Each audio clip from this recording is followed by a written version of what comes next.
So this is my 911 991.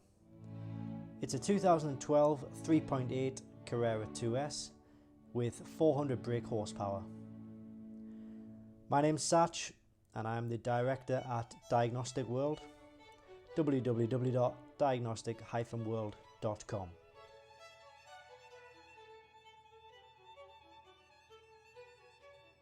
So my intention here is to do a 1-year review on this car. It was originally going to be a 6-month review, however finding the time to do this has proved pretty difficult, so it's going to be a 1-year review instead. The main things that I really want to cover in this review are the things I like about the car, the things I dislike about the car, the problems that I've had, the modifications both current and future, and what I would change about the car if I was going to buy this car again.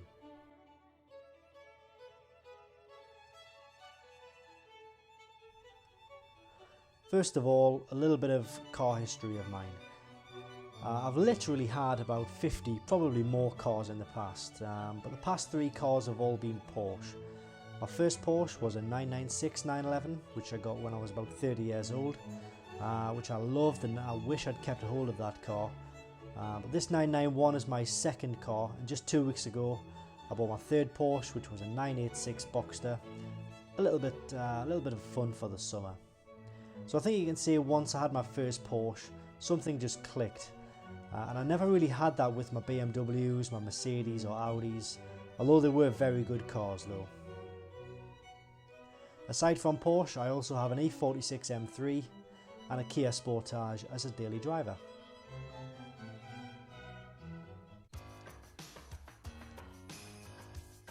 So before I bought this 991, I was originally in the market for a yellow 997 with the Aero GT3 kit. Nothing really materialised, and my head was turned by the new 911R, which was new onto the market. Now although I knew I'd never be able to afford a 911R, I knew that with a base 991 Carrera I could probably obtain something similar to the R. So my search began for a white 991 with a manual gearbox. In the end I went for the PDK box, and I ended up buying the car from Porsche Centre Aberdeen in Scotland, which was a 500-mile round trip from my house. Now I think I was a little bit too eager to buy this car because I drove up to Aberdeen, test drove it and bought it there and then, and this is the embarrassing part, I bought it for list price. Like I say, I think I was a little bit too eager to buy this car. What I probably should have done was drove up, test drove the car, then called them maybe a day or so later to try and strike a deal. They knew I'd test drove the car, they knew I was interested. But anyway, that's all in the past. I had to wait a week for delivery of the car and then it was mine. Although they did throw in 12 months road tax, and some nice drinking glasses. And then it was time to have some fun.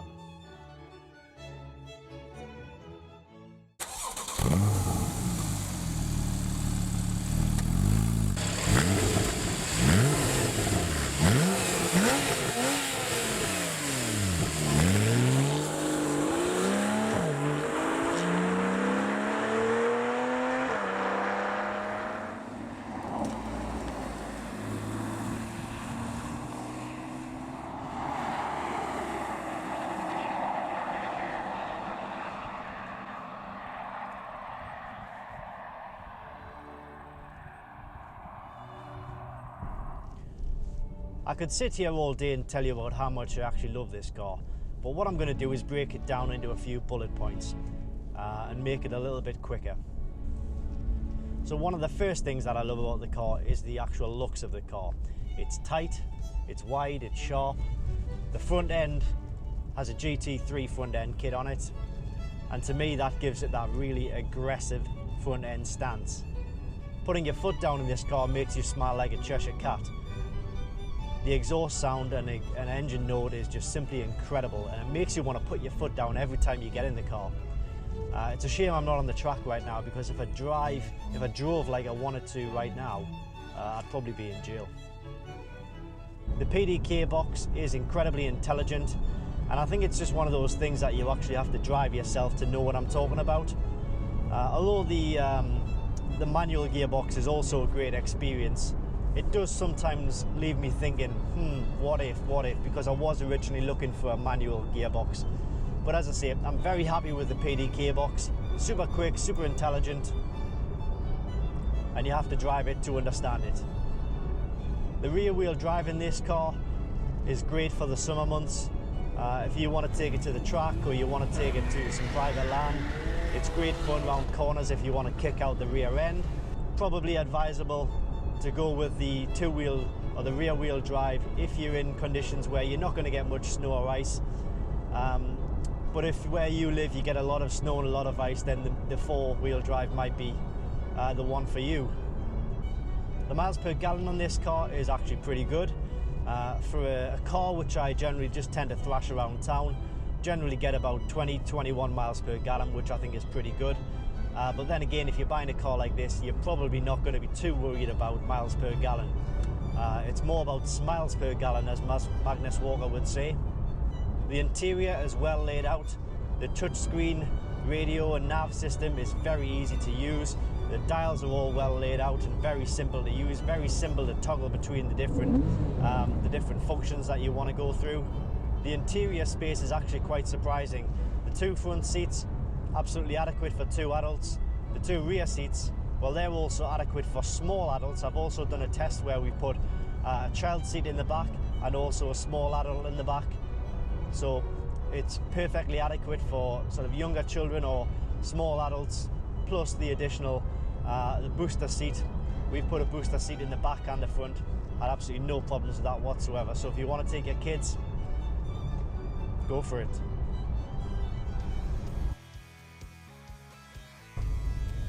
So when it comes to things that I dislike about the car, I do have a small list, but to be honest with you, none of these things would make me think twice about buying the car. If I knew about these things before I actually bought the car, I still would have went ahead and bought the car. The armrest here is too low. It's a little cubby hole, but I feel that the armrest could be slightly higher. There are a few rattles in the car. We've got rattles coming from the rear, rattles coming from beside the seats here, and also there was a rattle coming from what appears to be the front end of the dashboard. Now, I am going to create a video separately on these issues. I do know where these rattles are coming from, so I'll be making a video on how to actually fix these rattles as well. If you get in the car and it's wet and you need to wind your window down, be prepared for water to gush in and cover the switches here for the doors and the mirrors. The roof rail system isn't great, so what happens is when the window's down, if there's water lying, you suddenly drive off, you'll find that the water will come in and cover whatever you've got in your little storage compartment here, and also the handle and the switches, as I say. This car, like a lot of other 911s, does suffer from brake squeal. Now, I've had this into Porsche. I've asked Porsche to take a look at it. Now, unfortunately, they can't replicate it. They've took it out for a test drive. They say that when they drive it, there is no brake squeal whatsoever. Well, that's funny, because I've done a few days ago, I did about 5 or 6 videos of the car driving and stopping, and every time the car came to a stop, the brake squeal was there. In fact, listen to it now.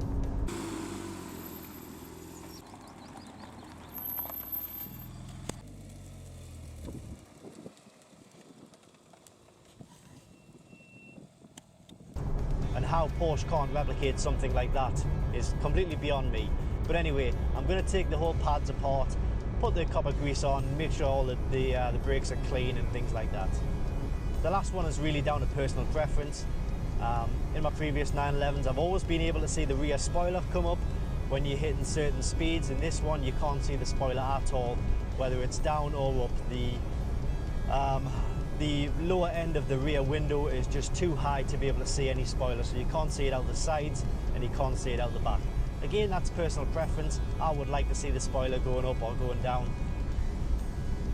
In the 991, it's not going to happen.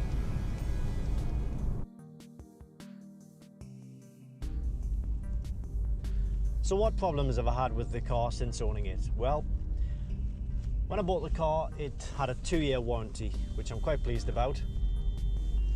It's been back into the dealership twice. Not massive issues, but issues which still need to be addressed, and money which I would have had to fork out for had the car not been under warranty. So the first time it was because the start-stop activation suddenly stopped working. I don't recall 100% what the actual the fault is, but they fixed it and it's now working absolutely fine. The second time I put it into the dealer was because the heater had completely stopped working. Now it was conveniently over the Christmas period, so every time I would drive the car, the windscreen would frost up, well not frost up, but haze up because of the breath. So to combat that, I actually had to drive with the windows down in freezing temperatures, which is not ideal. So I put it into Porsche and they actually replaced the heater blower. It wasn't the resistor, it's the heater blower. And since then, there's been no issues at all. A few other things which have happened: the LCD screen which displays the temperatures and the intensity of the heaters or the aircon. When it's very cold, this screen appears completely cracked. It does get better when it warms up, but it doesn't look great is what I'm saying. I'm not actually sure whether it will be an issue for the future, whether it's something which is on its way out or not. From time to time the car does randomly throw a check engine light, and I've used professional diagnostic kits to diagnose these faults, and it throws probably about 11 different codes. The codes all mean completely different things, so it's impossible to think that the car's running fine one moment, then all of a sudden there are 11 different faults just like that. Incidentally, when I haven't actually tried to erase the fault codes, my intention would have been to put it back into Porsche, but when you stop the car, turn the car back on, check engine light is completely gone and there are no faults in the car.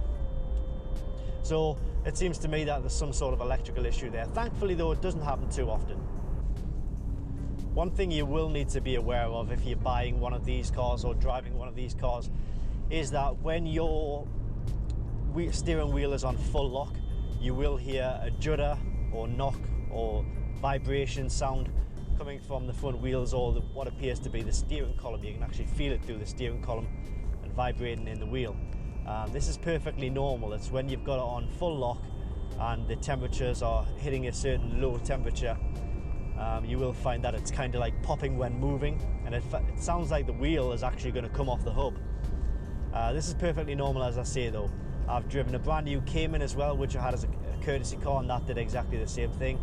And I've spent quite a number of hours on forums and internet pages which all say the exact same thing, that it is normal. Quite why it's normal, I don't know. It's just something that you have to learn to live with, and to be honest, I have. You know when to expect it, and it's just one of those little niggly things that doesn't sound great, doesn't feel great, but doesn't really matter, because for the amount of time it's going to happen, you know, it's less than 0.5% of the time.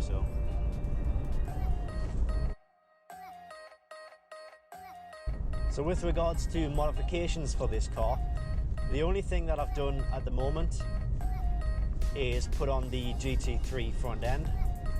Now, the bumper is actually a genuine Porsche bumper. I wouldn't be tempted to go for fiberglass copy. I would always go for a genuine part. So this is a genuine GT3 front end. The bumper itself cost £1,500, and that was fully painted. It came to me fully painted. There are mesh parts as well which you'll need to put on. Now I'm not sure how much they are. I think overall they are around about £1,000, so I got them for 900. But when you're looking at the combination of the bumper and the mesh parts and the plastic parts, you're probably looking at about £2,500. Plus you might need to get yours painted as well. So the eagle-eyed amongst you may notice that this bumper doesn't actually match the bodywork. When I bought the car, I was a little bit naive and I thought that the white that it had been painted in was going to be correct. But it turns out there are just a few shades of white for the 911 991. So it doesn't match perfectly. In most cases it probably has to be pointed out for anybody to notice, but I am going to get it sprayed eventually, and I expect that to cost about £300 to £400. So I think in total it's probably going to cost about £3,000. 3,000 And with regards to future modifications, Well, I haven't really given it too much thought. I'm quite happy with the way the car looks at the moment. If there was one thing that I would say that I would like to maybe change, and it would probably be the ducktail. I'm a massive fan of the old classic style ducktail on the back, and I've seen a few 991s with the ducktail on as well, and I think they look really good. I'm not really a fan of the standard spoiler which sort of comes out, so what you would need to do is when you put the ducktail on, you would need to actually use a diagnostic kit to actually disable the function where the spoiler comes up at a certain speed. You would need it to just remain exactly where it is all of the time, because a ducktail coming up like that just wouldn't look right at all. But that's the only modification I think that I might do for the future. I might do that in the summer or the next few months. But I envisage that the ducktail itself is probably going to cost about £1,000. Spraying for that probably about £200 to £300. Getting it fitted and then getting the diagnostic done on it, you're probably looking at about £1,500 in total to have the ducktail added to this car. So one of the modifications that I'm also slightly interested in, is actually putting the green stripes, the two green stripes from the back to the front of the car, which I think would make the car, well, it would make the car look like a 911R. That's not exactly what I'm going for. I love the look of the 911R. I'm not trying to make it into something it's not, but I think the styling is absolutely superb on the 911R. Couple the green lines, which would be the colour that I'll get, with the Porsche decals on the bottom of the doors, and I think you have an absolutely stunning looking car. So for me, that's probably one of the only other modifications that I would make.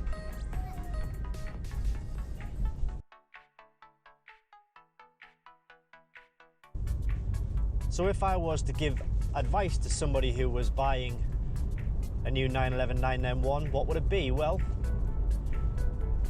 I would certainly say take your time. Don't settle for a car which has the wrong alloys on it, or the wrong interior, or the wrong, you know, if you want a 2S and you can only find 4Ss or vice versa, don't settle for that. Just seriously wait longer, because it's a buyer's market. These cars are coming onto the market all of the time, and you're paying a lot of money for these cars. So why would you expect something, or why would you pay a lot of money for something that isn't really exactly what you want? You know, don't settle for a car which has 40,000 miles on the clock when you're looking for a low mileage car with around 20,000 miles on the clock. They will come up. Always try and negotiate a good discount on your car, possibly in the region of 5 to 6%.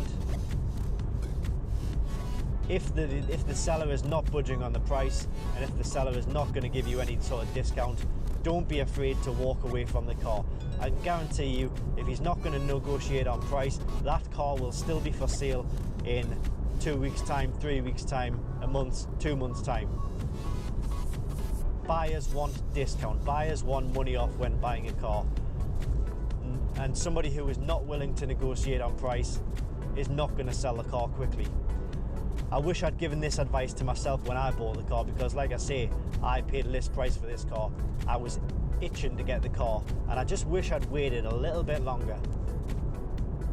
Obviously, if you're buying from Porsche, you're going to get the, I think it's like a 120-point check, and you're also going to get a 2-year warranty on the car, which gives you a massive, massive peace of mind. If you're not buying from Porsche, then obviously you're going to need to also make sure you get some sort of independent check done, and make sure you get a full report before you actually go ahead with the car. Again, you're still looking for your discount, but again, with a car like this, a car with a value like this, you're still going to be looking for a 2-year warranty. So if I was going to buy this car again, what would I change? Would I buy the exact same car, or would there be something that I'd change? Well, as much as I love the PDK, I think that I might actually go for the manual gearbox. It just puts that little bit of fun in driving. When I'm driving, I do like sometimes to put it in manual mode and sort of come up and down the gears like that. I rarely use the paddles, mainly it stays in the PDK auto mode, but I think I would probably hang on and make sure I get the manual car. That's what I was originally looking for, but I've settled for the PDK eventually. Go with what you initially want, and I initially wanted the manual, so if I was buying this car again, I think I'd go for the manual. With regards to the interior of the car, it looks very nice in this cream white leather. However, with having a 3-year-old in the car, it gets very dirty very quickly. So I think I'd probably go for a darker interior. I like the tan interiors, or the black interior never goes out of fashion. So I think I'd change the interior colour if I was buying this car again. Other than that though, I am very happy with the car. I am absolutely still in love with this car a year after buying it. I have absolutely no intentions of selling this car anytime soon. It is really just a sort of a weekend car, or sometimes I do take it out through the week as well. It's good for going to the shop. It's got a nice big boot in there. It's just an all-round lovely car. So don't forget, if you are interested in a diagnostic tool for your Porsche, it doesn't matter whether it's a 911, Cayman, Cayenne, Macan, Boxster, Panamera.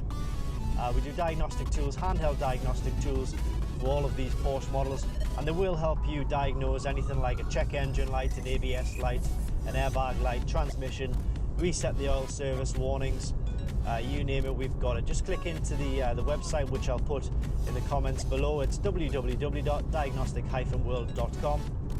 So I really hope you've enjoyed this 1-year ownership review.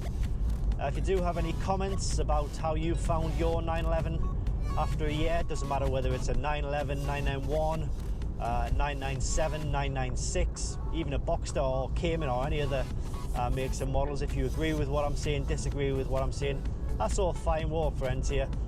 Put something in the comments box and I'll be sure to take a look at them and try and reply to them individually as I get the chance.